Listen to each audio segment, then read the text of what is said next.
Здравствуйте, это новости Татарстана в субботу. В студии Лина Зинатуллина, и вот о чем сегодня в выпуске. Встретить спортсменов и высоких гостей. Самое главное – обеспечение безопасности в местах проведения массовых мероприятий и общественного порядка в целом. Какие поручения дал Райс Республики за 4 дня до игр будущего? Расскажем в репортаже. Всероссийские, первые и памятные. На данное соревнование приехал очень серьезный состав. Что за соревнование по самбо проходит в Казани, увидел Дмитрий Аренин.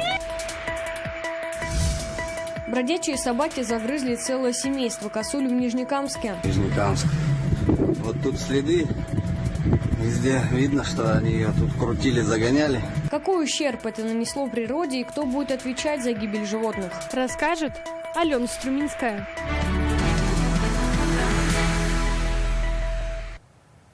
Вся эта неделя в Татарстане прошла под эгидой подготовки к мультиспортивному турниру «Игры будущего». В Казань уже прибыли 600 спортсменов, ожидают 2000. В понедельник в Казань прибудет вице-премьер страны Дмитрий Чернышенко. В церемонии открытия 21 февраля должны принять участие главы ряда государств. Сегодня на совещании в Доме правительства Рустам Минниханов подчеркнул, нужно обеспечить безопасность и общественный порядок. Важно подготовить не только спортивные объекты, но и всю городскую инфраструктуру.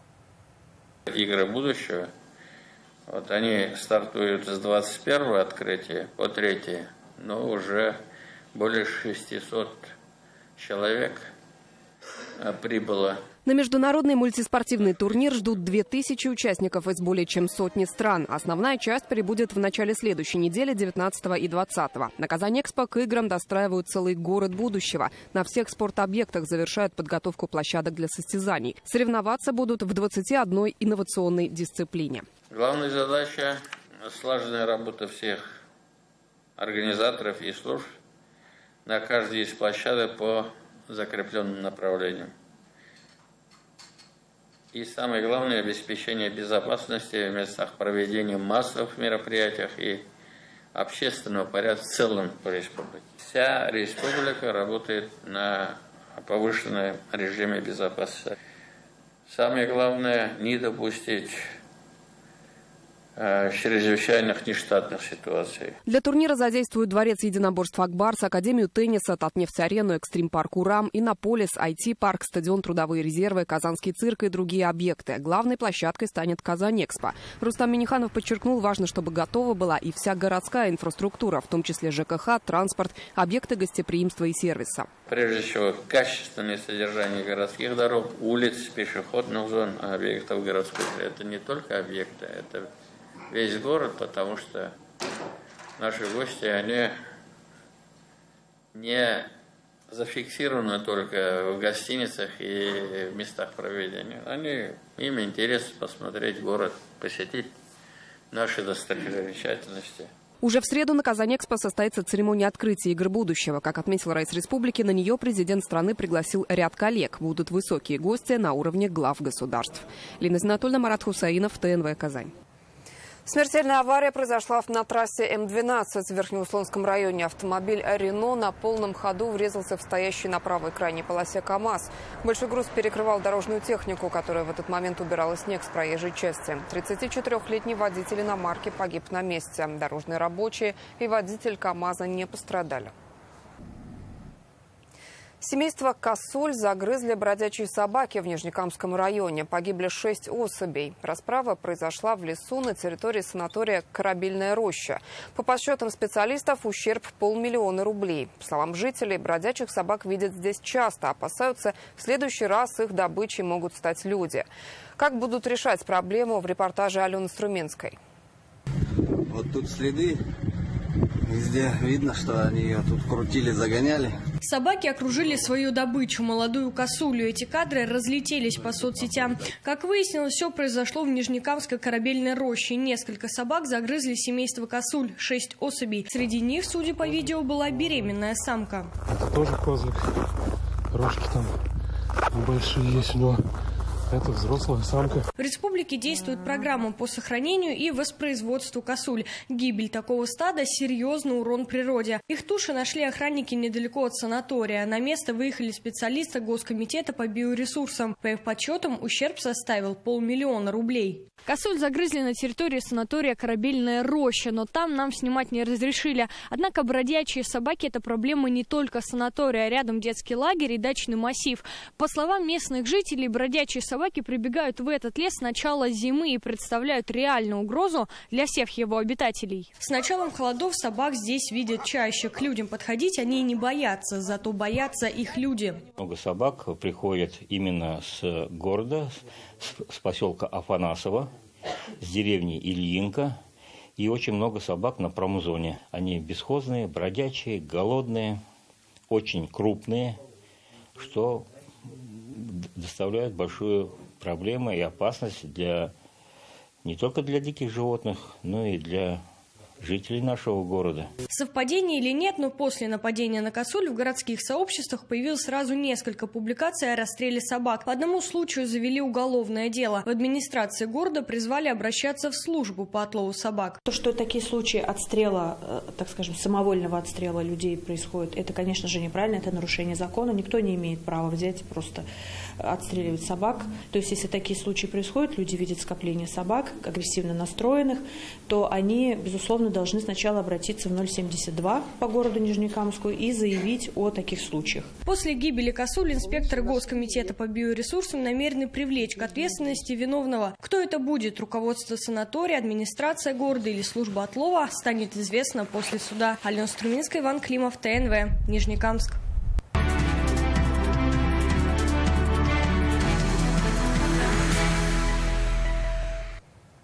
Ко многим мерам поддержки татарстанцы уже привыкли, считают их традиционными и даже не воспринимают как льготы. К таким выводам пришли участники экспертного клуба «Волга». В Казани прошла очередная встреча.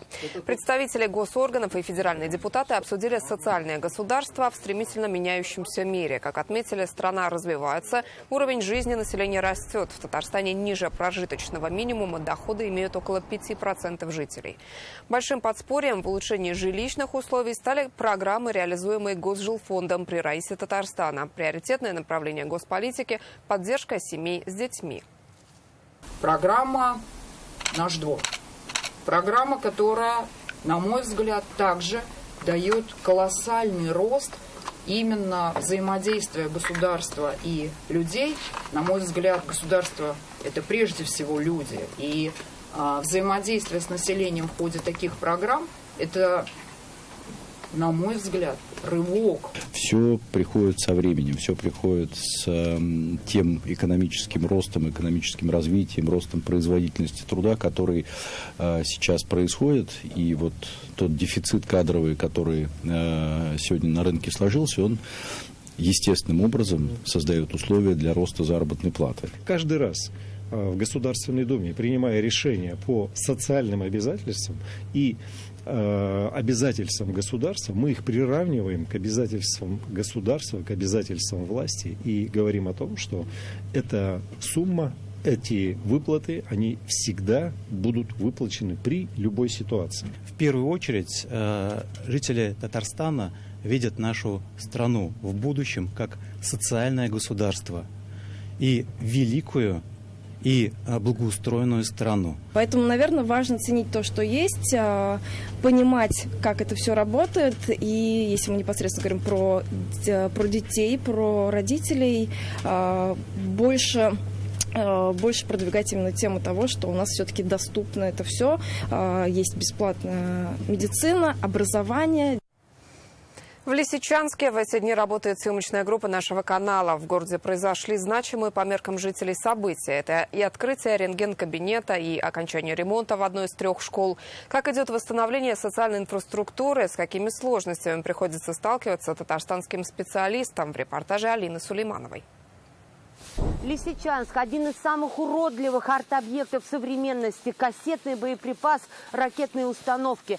На фоне взорванных и сгоревших жилых домов этот остов реактивного снаряда как символ жестокости и насилия. Первый шахтерский поселок Донбасса, а сегодня промышленный город Лисичанск, практически оказался разбит от ракетных ударов ВСУ. Когда-то здесь проживали более 100 тысяч человек. Сегодня население уменьшилось практически на 2/3. Но даже в самые сложные времена, теряя близких и друзей, родные кварталы и дома, горожане сохраняли веру в свободу.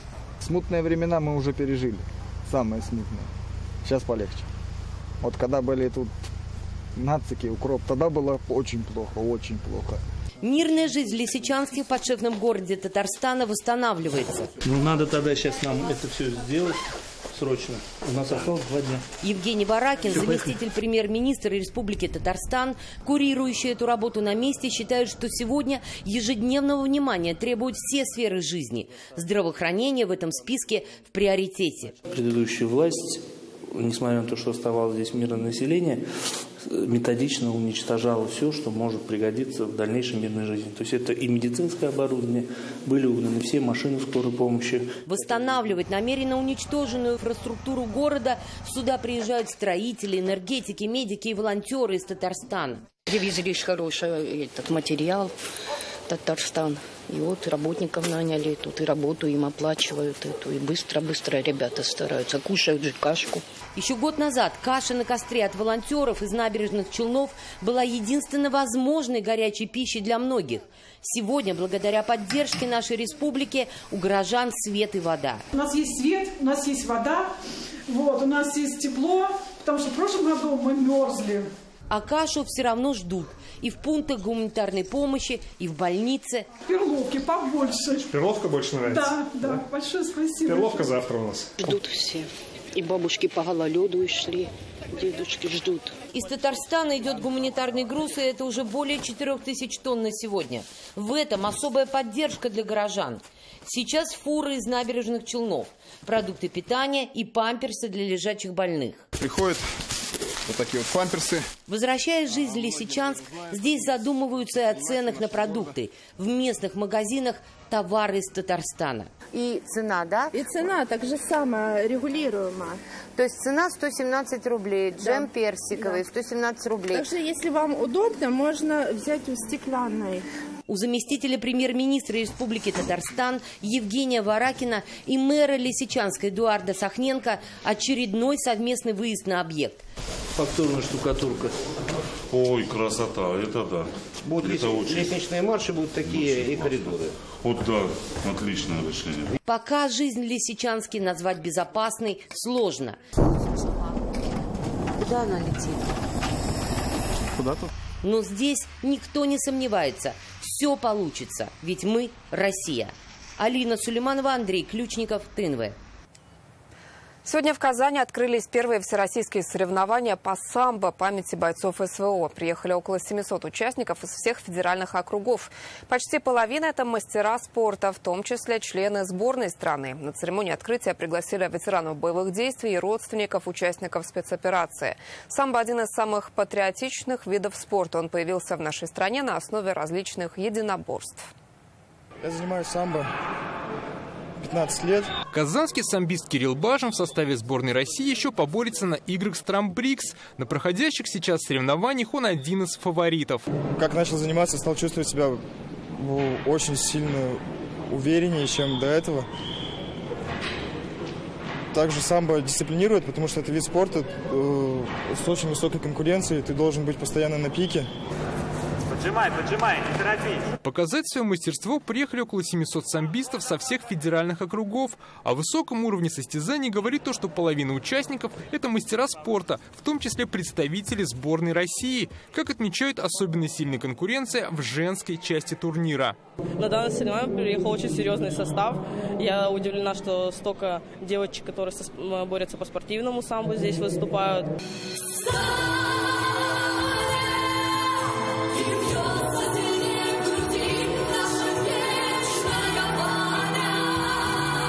Это первые всероссийские соревнования по самбо, посвященные памяти участников СВО. Турнир «Как и развитие самбо в нашей стране» проходит при поддержке федерального проекта «Единой России за самбо». Сегодняшние соревнования посвящены памяти бойцов, участников специальной военной операции. Спасибо ребятам, они тем, которые отдали свои жизни за нашу страну.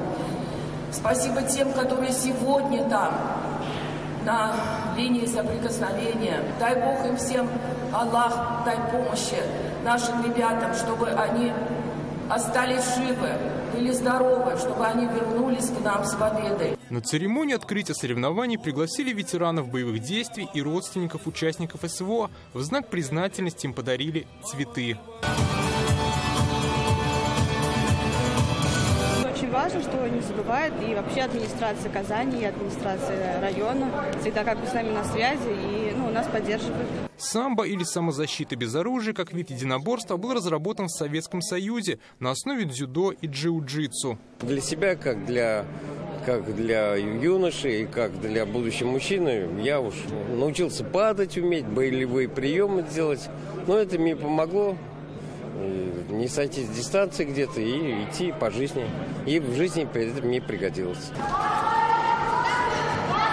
Сейчас в Татарстане самбо занимаются более 3000 человек. Этот вид спорта набирает все большую популярность. В городах и районах открываются новые секции. О результатах можно сказать, и если мы говорим о заслугах наших спортсменов, это и чемпионы мира, и обладатели Кубка мира в боевом самбо, наши спортсмены.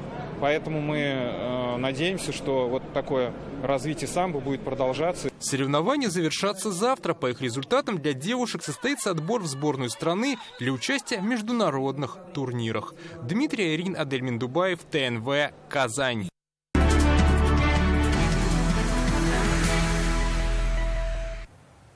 С этого дня в Татарстане стартует проект по информированию избирателей о предстоящих выборах президента России. В рамках программы «Информ Уик» члены избирательных комиссий придут в дома татарстанцев, чтобы рассказать обо всех возможностях голосования. Пригласят на выборы главы государства, напомнят адрес избирательных участков, режим работы, ответят на вопросы. К примеру, как проголосовать, если в дни выборов избиратель будет в отъезде или заболеет. В будние дни обходчики пойдут по домам с 17 до 20 часов, в выходные дни не ранее 10 часов утра.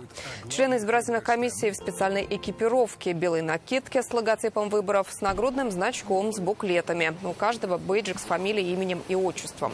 Можно попросить предъявить удостоверение члена избирательной комиссии или паспорт. Дни голосования 15, 16 и 17 марта.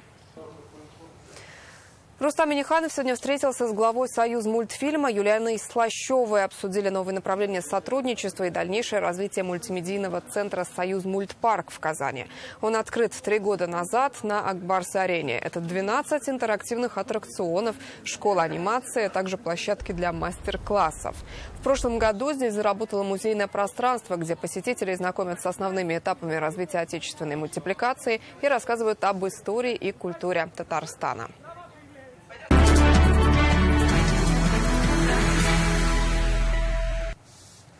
Сегодня в Москве на выставке в форуме «Россия» состоялся тематический день «Наука и университеты». Организован он в честь объявленного в стране десятилетия науки и технологий. Молодые ученые со всей России и представители региональных академий наук знакомились с передовыми достижениями и технологическими разработками. Татарстанскую делегацию возглавил Рифкат Минниханов. На пленарном заседании президент Академии наук Татарстана рассказал, 2023 в республике объявлен годом научно-технологического развития. В регионе есть 5 передовых инженерных школ. Ведется активная работа по взаимодействию с молодыми учеными. И сегодня там идет активная работа бизнеса, вузов и предприятий. Но и отдельно платформа технологического предпринимательства. 442 стартапа, победителя, мы их называем миллионерами, сегодня присутствуют в Республике Татарстан. Ну и, соответственно, исходя из этого, университетская стартап-студия имеет возможность получать стартапы. Также сегодня на площадке выставки «Россия» подписали соглашение Инвестиционно-венчурный фонд Татарстана и Российское сообщество стартапов и инвесторов «Разведка». Документ позволит республике оперативно отслеживать лучшие разработки предпринимательского и научного сообщества.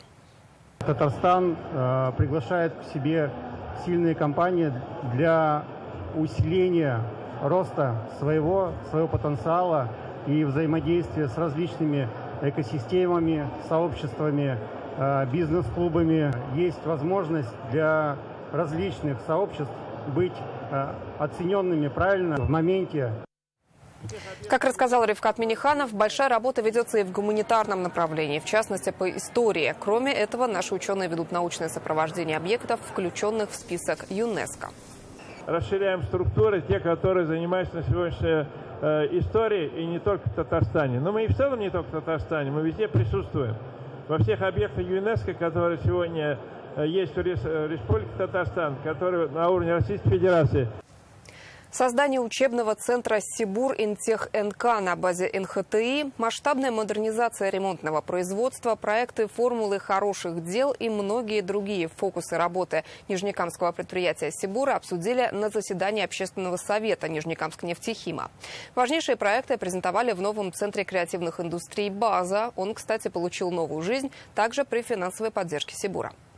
Отрадно, что сегодня мы встречаемся с Общественным советом, уже первый раз в этом году заседание. Один из важнейших проектов прошлого года – масштабная модернизация ремонтно-механического завода. Здесь производят запчасти к оборудованию Нижнекамск-нефтехима. В год 20 тысяч деталей. В рамках обновления на заводе установят 200 новых станков. Это абсолютно новая жизнь для предприятия с точки зрения технического обслуживания. Потому что, естественно, технологии меняются, оборудование меняется. Оборудование – это не только в моменте тонны. Естественно, это качество, естественно, это новый ассортимент, это экологичность, защищенность по охране труда. В прошлом году в Нижнекамске создали профильные нефтехим и Сибур-классы. Идет комплектация производственного блока колледжа нефтехимии и нефтепереработки по федеральной программе «Профессионалитет». Самый масштабный проект – учебный центр на базе Нижнекамского технологического института. При поддержке Сибура здесь появится учебный центр Сибур-Интех-НК. Это точка притяжения той молодежи, которая, по нашему мнению, должна оставаться в городе, не должна уезжать,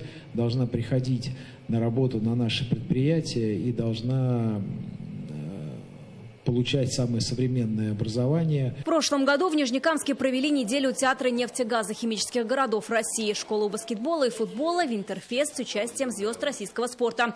В них участвовали порядка 20 тысяч нижнекамцев. Все это межрегиональные проекты программы социальных инвестиций «Формула хороших дел Сибура». В этом году яркие и добрые события снова наполнят Нижнекамск. Тенденции современного времени и те дополнения, которые мы хотели бы вносить, будет реализован проект «Школа шахмат» и также проект по воспитанию спортивных комментаторов «Голос спорта Сибур».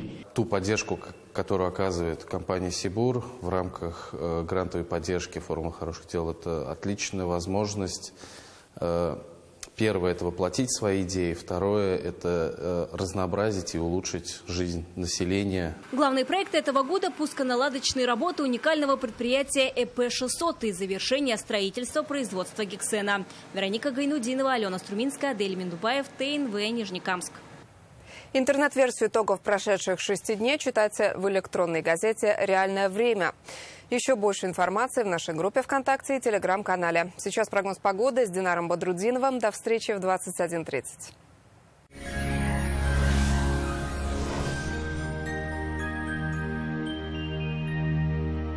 Здравствуйте, Исянмисыз, в студии Динар Бодрудинов.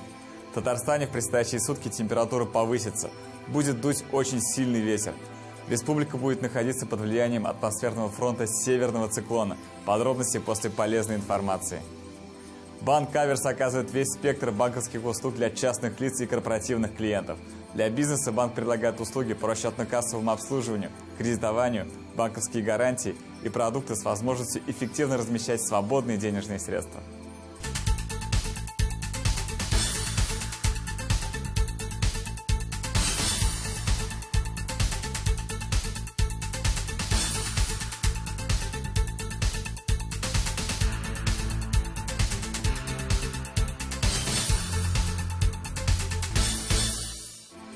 По данным сервиса Яндекс.Погода, в Кукмаре, Арске и Зеленодольске облачно, снег. Температура в течение суток от 7 до 9 градусов мороза.